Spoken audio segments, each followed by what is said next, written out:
you.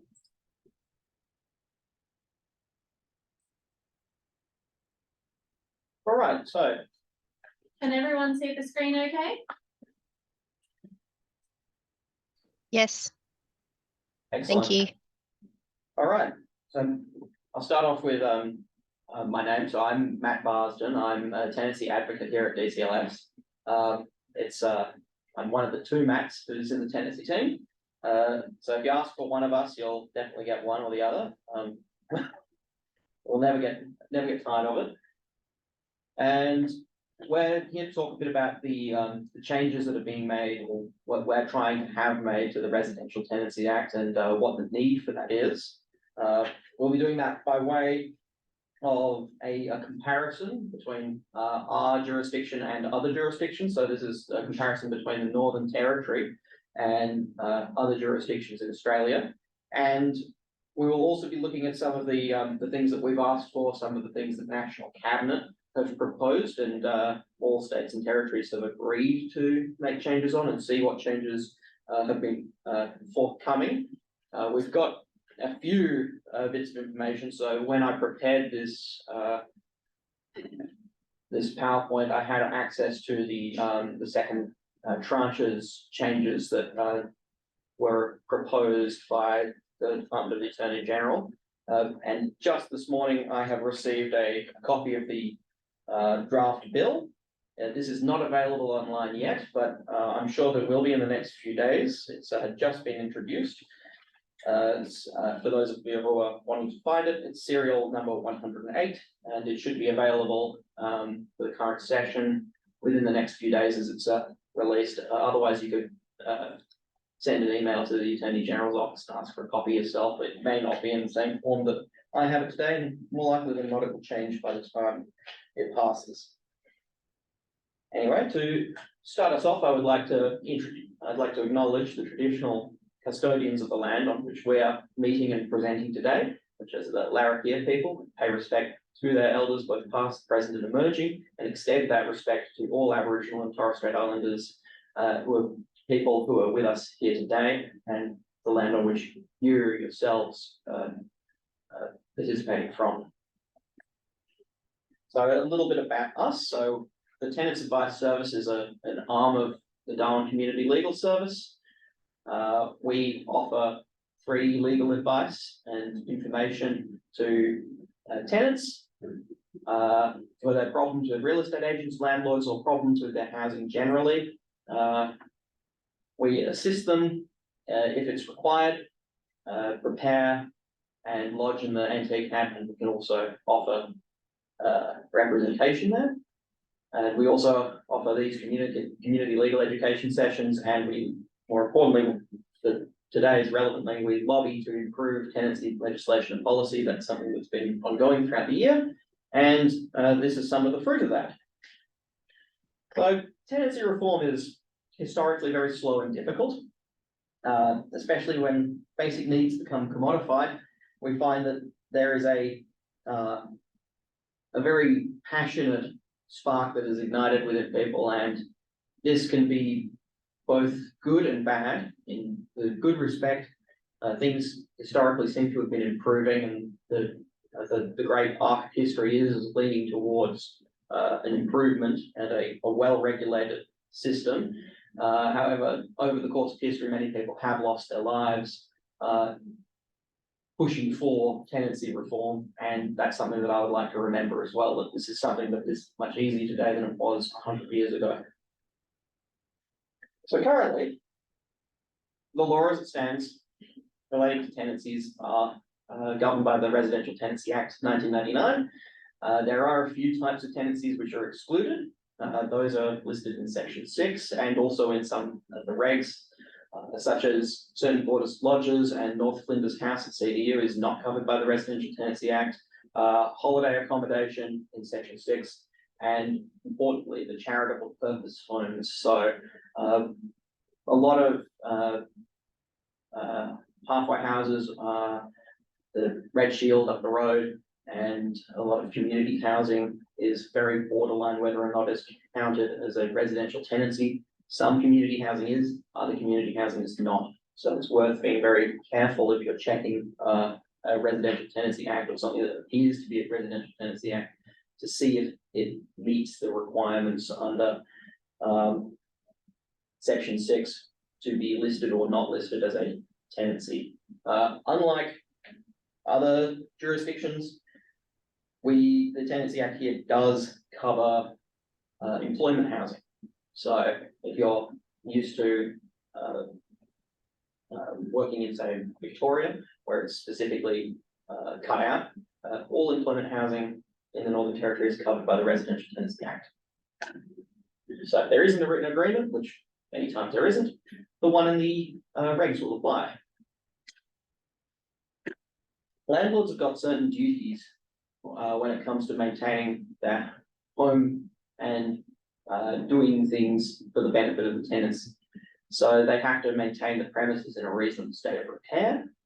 They generally have to pay for these repairs, and in certain situations, they're able to recover that money from the tenant. Worth taking a look at those sections. It doesn't always happen though. Sometimes landlords will try to have the tenant make and pay for repairs, which is something that they generally should not be doing, because after all, it is their house, and they should also be trying to mitigate the loss if there is something that the tenant should be paying for, so they can't just be trying to make money out of it as normally would when you're looking for compensation. So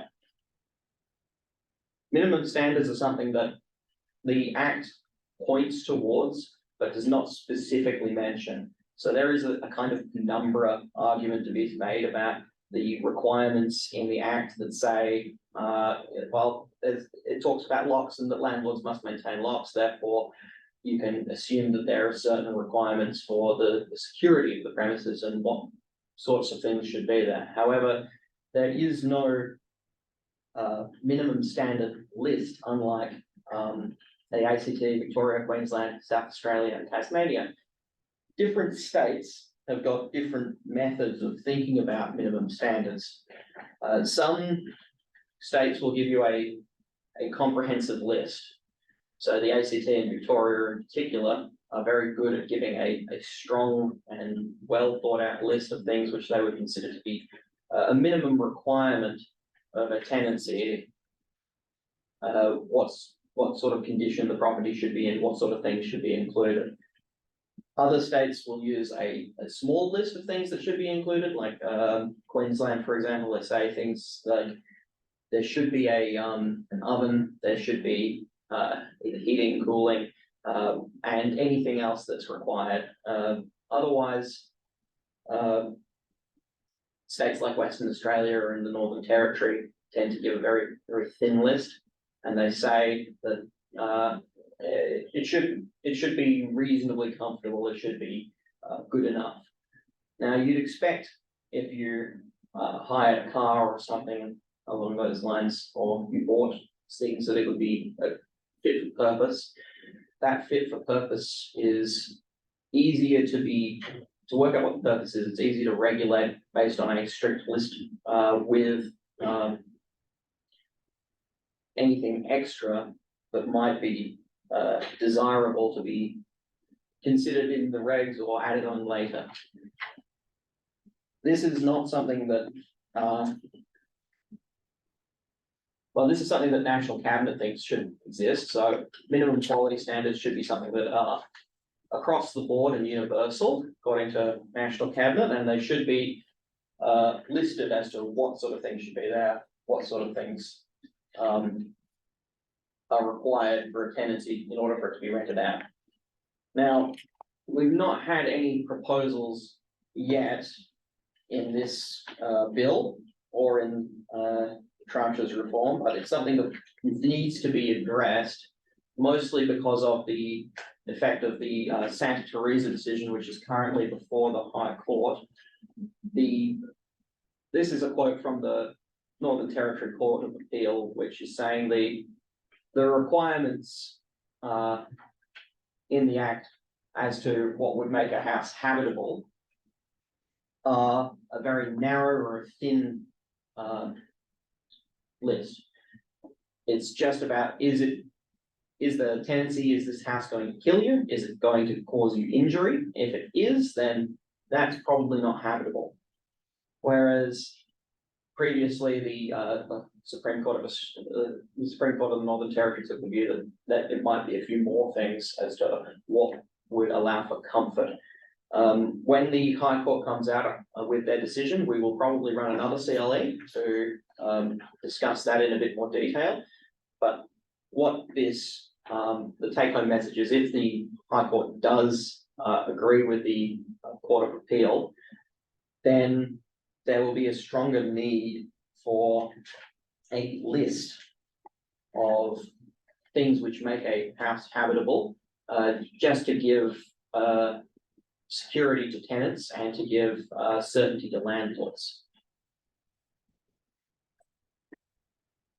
So, tenants have also got duties in relation to the home that they stay in. So during the tenancy, they have to keep the premises in a not unreasonably dirty condition. They use the term not unreasonably dirty to imply that it doesn't need to be as clean as when you would hand it back or when you would get it. And when you hand it back, you're supposed to give it in a reasonable state of repair, a reasonably clean condition, allowing for reasonable wear and tear. Now, we've had the NTCAT comment on this a bit, and they have told us that reasonably clean doesn't mean reasonably clean to your reasonable landlord or to your reasonable real estate agent, but to a reasonable person, just as you would normally take a reasonable person test. Just reasonably clean doesn't need to be good enough for a real estate agent, and if they do want to make cleaning more, if they want to do more cleaning, then that's fine, but they should be paying for that much themselves. It only needs to be reasonably clean. And tenants have also got a duty to notify landlords of damage as soon as possible. They don't need to do it in writing, but we would recommend that they do, so they've got a good paper trail proving that they have done it. But and with housing properties, you do have to do it in writing, but you're allowed to report orally as well. Tenants, of course, should always keep paying rent if they have a problem with their house. If you stop paying rent in order to try to get the landlord's attention, you will get the landlord's attention, and it won't be pleasant. So, ordinary and emergency repairs. Now, there is a type of repair which is considered urgent, and a type of repair which is considered ordinary. Now, something that would be urgent is something, we've got an inconclusive list.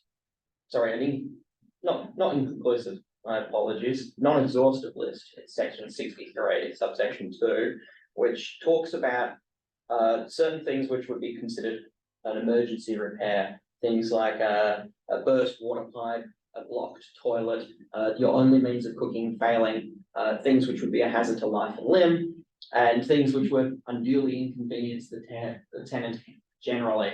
Now, Victoria and the ACT have quite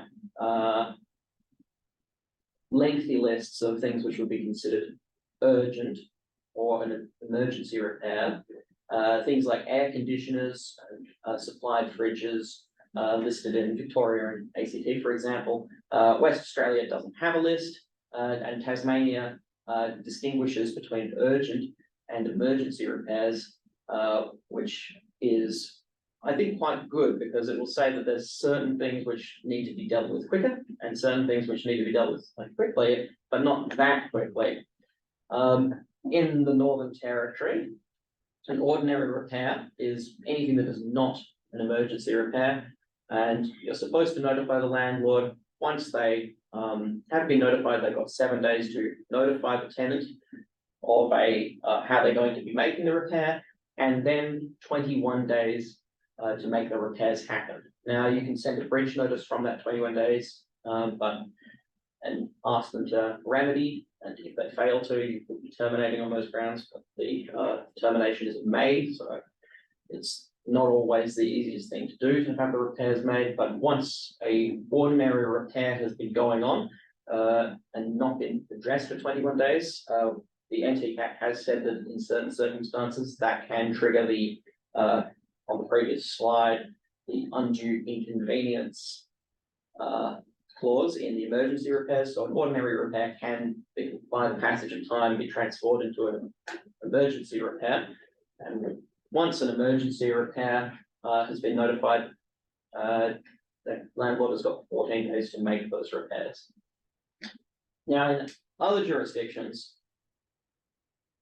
the repair timeline is a lot shorter. So in Victoria, Queensland, and the ACT, it's usually around about 7 days. ACT specifically says as soon as practicable, if not within a reasonable time, and the ACAT has said 7 days seems to be about a reasonable amount of time.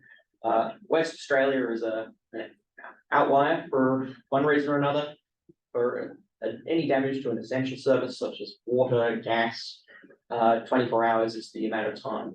But for any other emergency repairs, 48 hours, which is an extremely quick turnaround.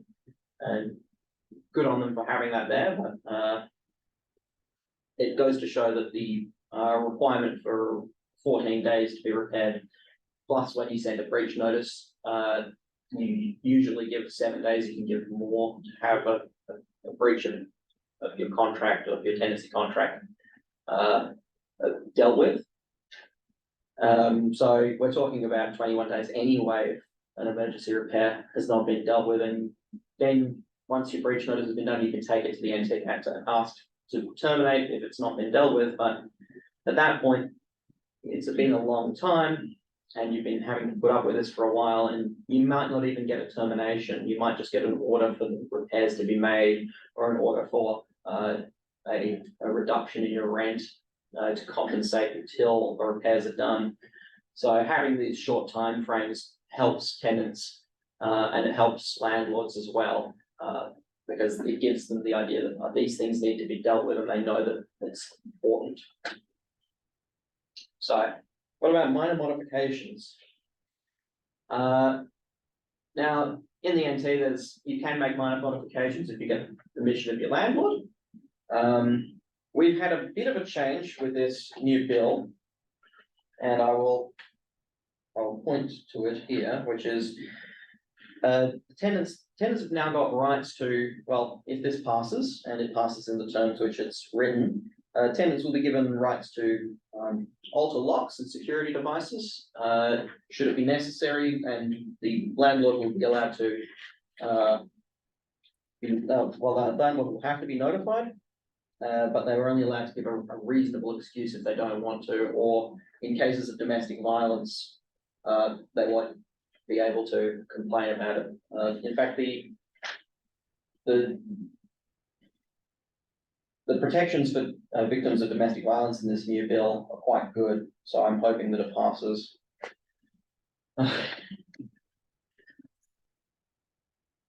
When it comes to termination of tenancies, however, we've got very, very short notice periods. So if a tenant wants to terminate a fixed term tenancy, they only need to give 2 weeks before the end of the end of the tenancy, and hand back keys on that date. Similar for a landlord, 2 weeks notice and you got to move. Not a lot of time.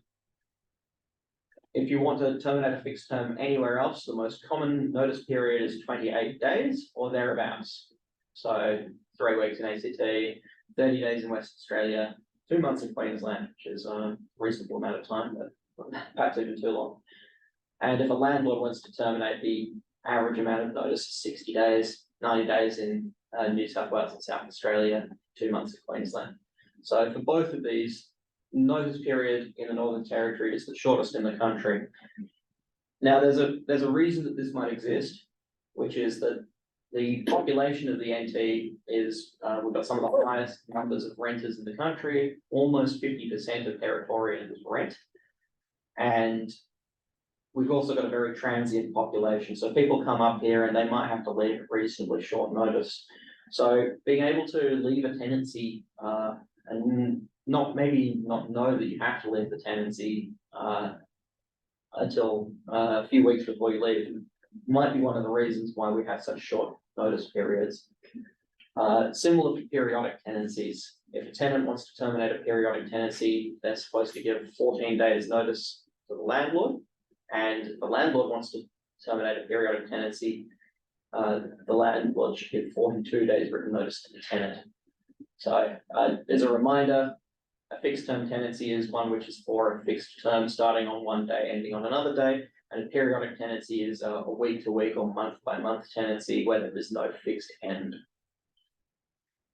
Elsewhere, 21 days is the average amount of notice that a tenant needs to give. And if a landlord wants to terminate a periodic tenancy, it's somewhere between 60 and 90 days. So we've got some of the shorter notice periods in the country again. Now this act is making, well, this bill is proposing to change periodic and fixed term tenancies, the notice periods that have to be given by the landlord and by the landlord alone. And it's changing it from 42 days to 60 days and from 14 days to 60 days. Which I'm not too sure if that's correct, but there you go.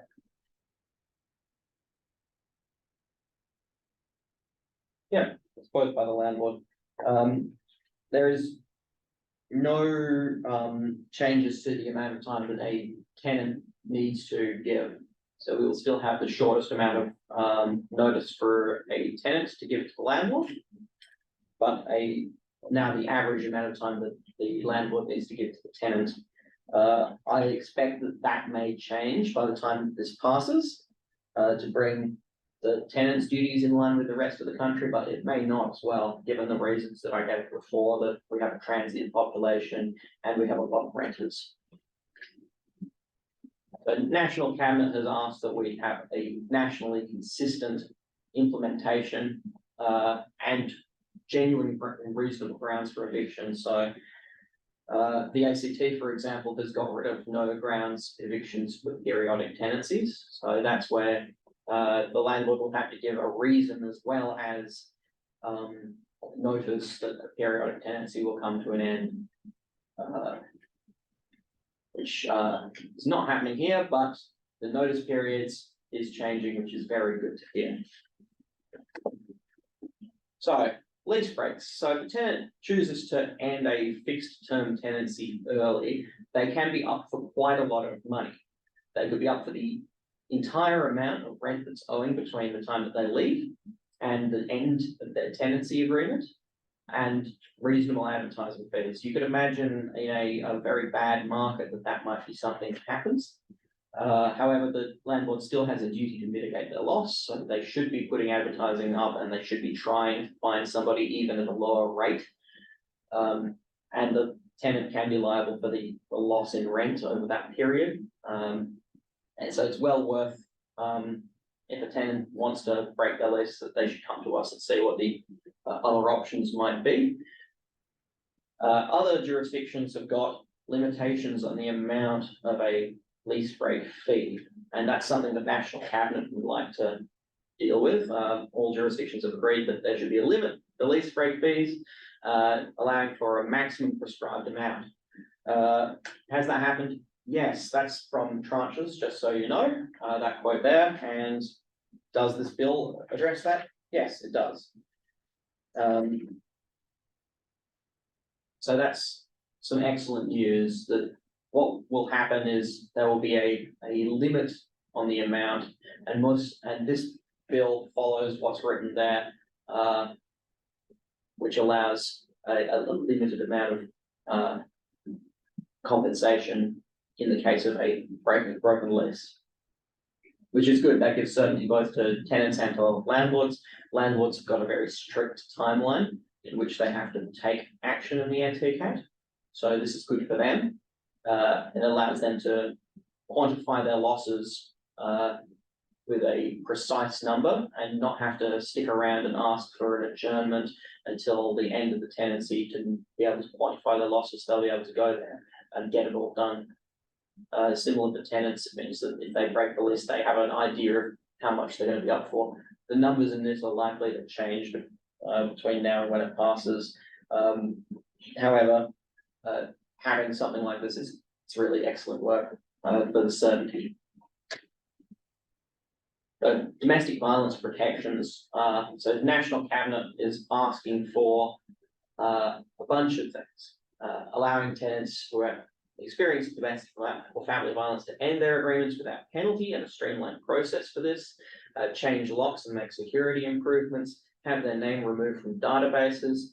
So that would be if you break your lease and you owe a lot of money, you could end up on something on a tenancy database like a blacklist. In the Northern Territory, the main one is run by Ticker, and I think that's the only one that we know of. Yeah, that's the only one we know of. And that's fairly well regulated, but if you were the victim of domestic violence and your name comes up on Ticker, then your abusive partner may be able to use that to track you down, which would be not the purpose of the tenancy database.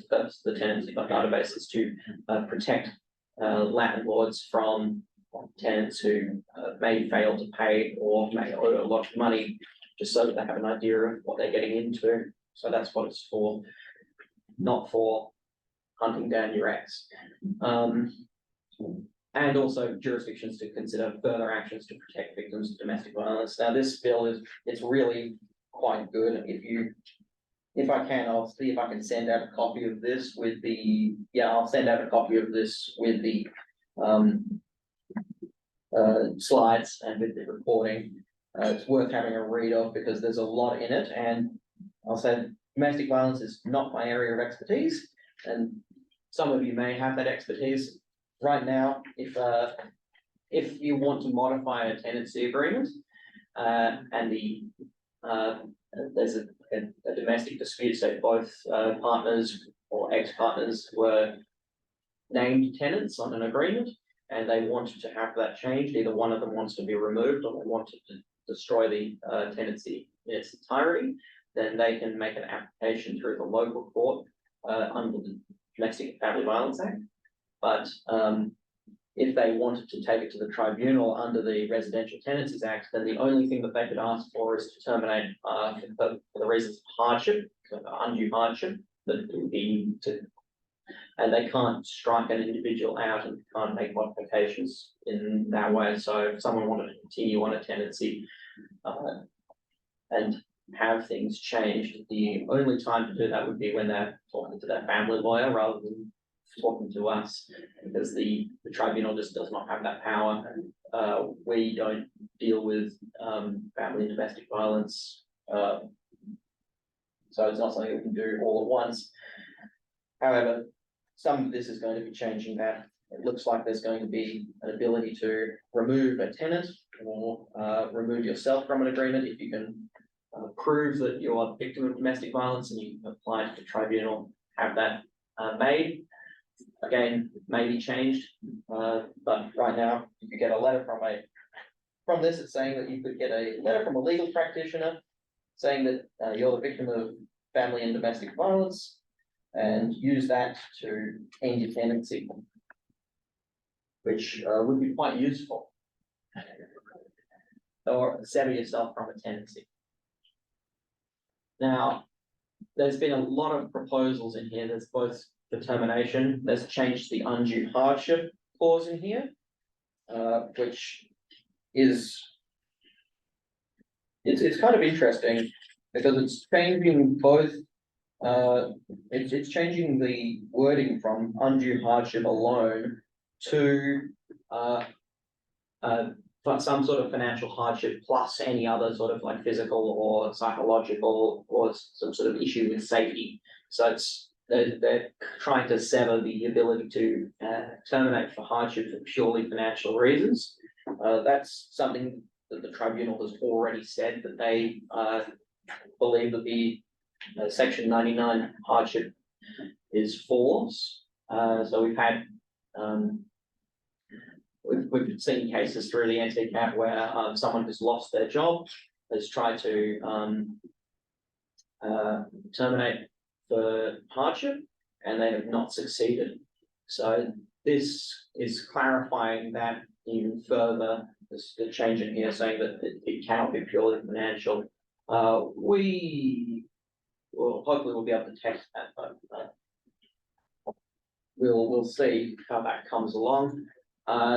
The immediate termination of an interest in tenancy, whether it's CPF, we've already talked about that a little bit, and amendments to the Domestic and Family Violence Act, that's going to be coming as a separate amendment, and I'm sure that by the time that all passes, we'll have a separate CLE for that, or maybe somebody else will help out with that section. That's an opportunity to do a little bit of collaborative work. There's also the changes to the safety, so you can change your locks according to this, which is nice. You can't do that at the moment. If you wanted to change, you can't change your locks under the current act unless you get the permission of your landlord. And then this new legislation says that if you do have a change in your locks, or you have somebody who you know that you do not want to have access to your property, you can give that name to the other side. And so to the landlord or to the real estate agent, and if they, let's say your ex is an air conditioning mechanic, and the landlord works with them, they can't just give the key to that person without committing an offence, that's a nice little change in this act too. It's been quite well thought out. And tenancy database listing is also amended in this bill. Rent bidding. So that's it's a practice where you advertise one price or no price at all, and say that you're either going to accept the highest bid, or you expect or ask the tenants to put in a bit more, and maybe you'll get the tenancy for that reason. This is something that every other state and territory has recently either said that they were going to ban or have actually banned. There are two ways of going about this ban. The first is to ban soliciting of rent bidding, where you say the landlord's not allowed to ask for bids, and they can't put up a tenancy and say, we ask us what the amount of rent is. You have to give a number, but they're not prevented from accepting bids. The other is to enforce a regime of advertised rent must be the actual rent.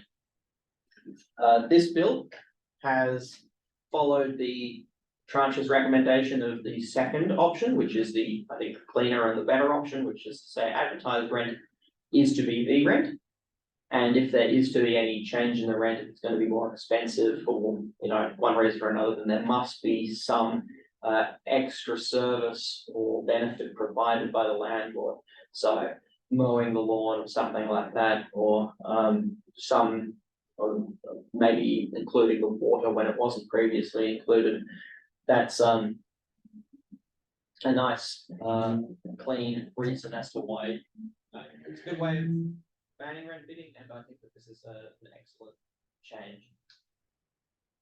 Next is rent increases. So rent increases generally are limited to no more than one increase every 6 months. The landlord must give 30 days written notice. The right to increase the rent must exist in the tenancy agreement, and the method of calculation must exist in the tenancy agreement. And that method of calculation has to be comprehensible by both parties in advance. So if you're going to say the rent may be increased by 20% per year, that's comprehensible to both parties. If you say the rent's going to go up by no more than $100 when it goes up, that's also comprehensible. Saying that the rent will increase by a reference to CPI, that's also comprehensible. But the one that frequently we see that is not easy to understand is that rent will increase by way of market review. Now, if you're familiar with the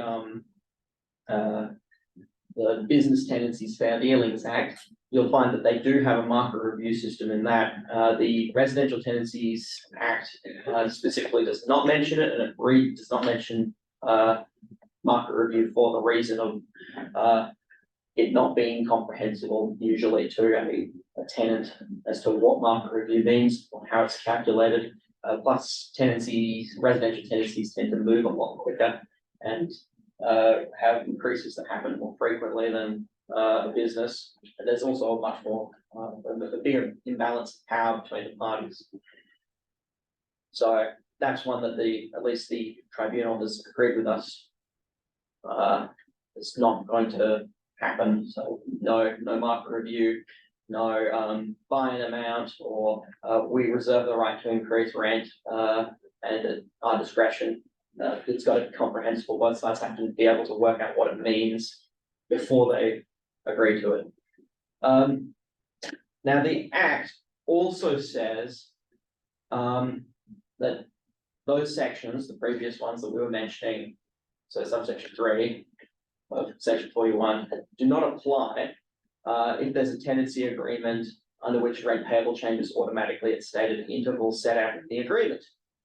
This new bill has fixed that problem. It's not something that I've ever seen, and it's not something that I've ever heard of. It's like somebody getting a tenancy agreement which increases by $1 a week or something like that, or changes at very fixed intervals. Something that could happen, but when this bill comes through, if it does, the amount of rent charged in relation to a premises must be a fixed amount, and they cannot charge a non-fixed amount, so nothing floats changes, which is a problem solved that we didn't even know that was going to get solved. It's not something that's come up before, but it's good to see it happen. All other jurisdictions other than the NT, I'm not too sure about Norfolk Island, but they all limit rent increases to no more than once every 12 months, and the ACT has a rent cap on how much rent can increase by, which is no more than 110% of CPI. So that means that if they're going to increase the rent, they'll calculate based on that, and it must be less than 110% of CPI, including the rent.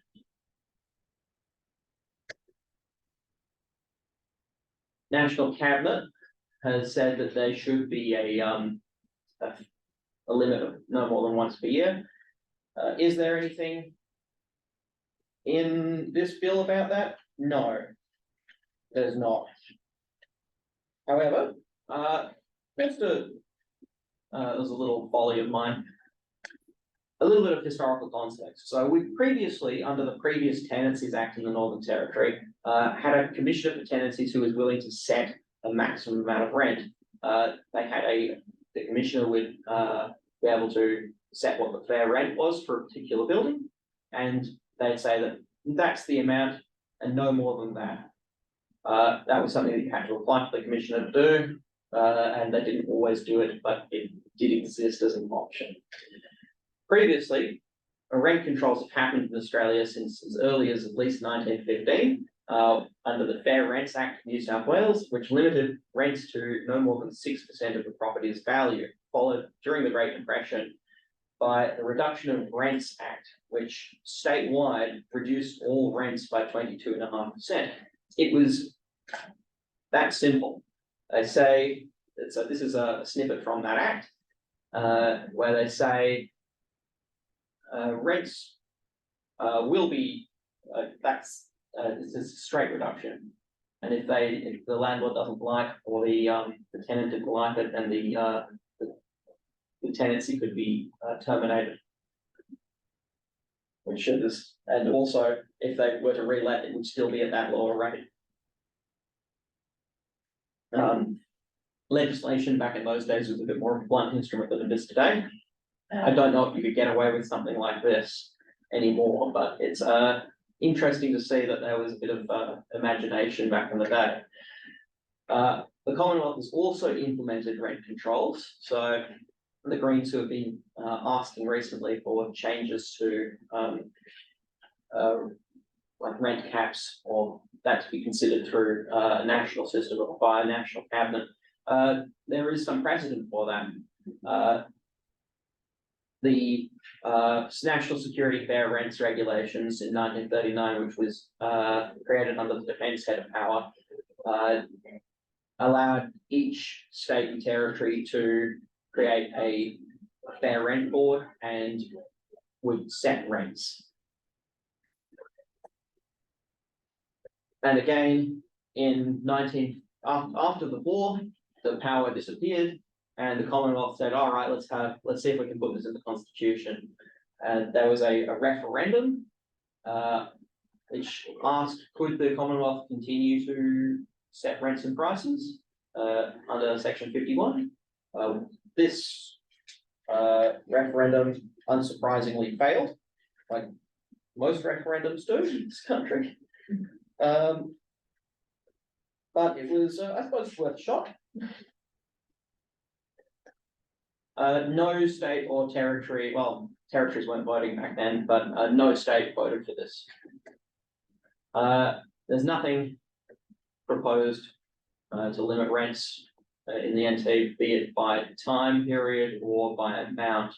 It is something that we would like to see, and it's something that we continue to push for. We're not necessarily agreeing with the old method of saying all rents will be reduced, but it is an interesting exercise in history to see what's happened before and to see how we've tried to deal with rents in the past.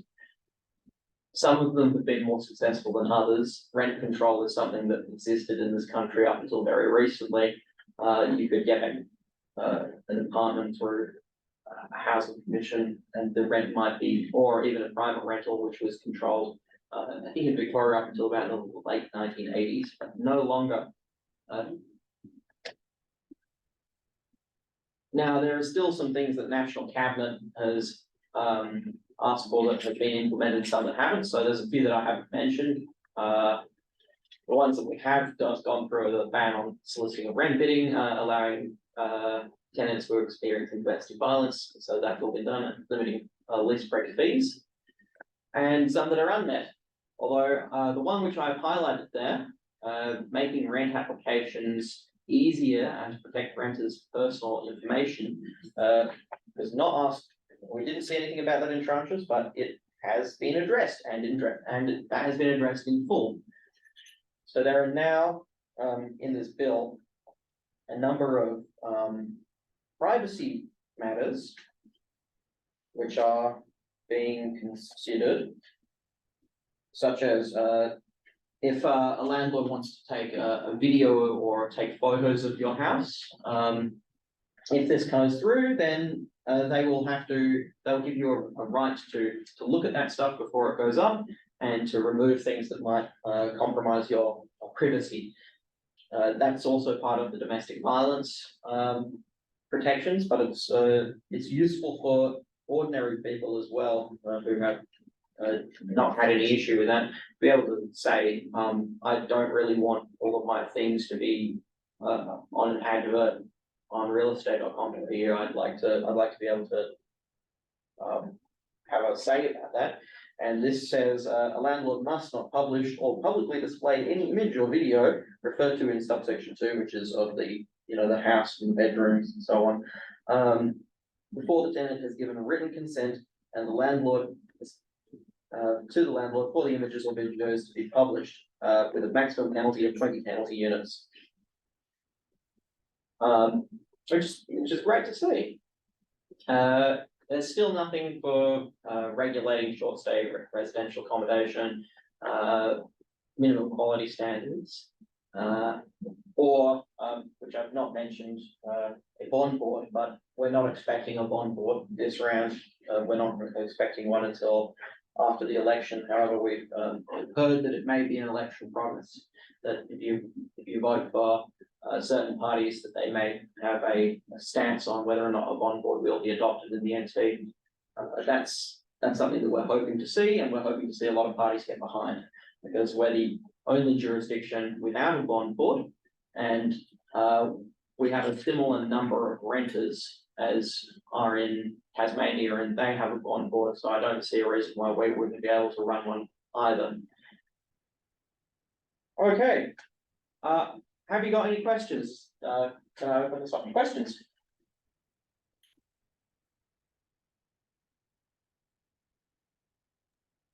No questions. Thank you for the presentation. Thank you. Well, we'll make the recording available, and at the same time, I'll try and get a copy of this amendment bill and send that through to everyone as well at the same time. All right. Well, thank you very much for coming. Thank you. Thanks, Matt. Thanks, Matt. Thank you.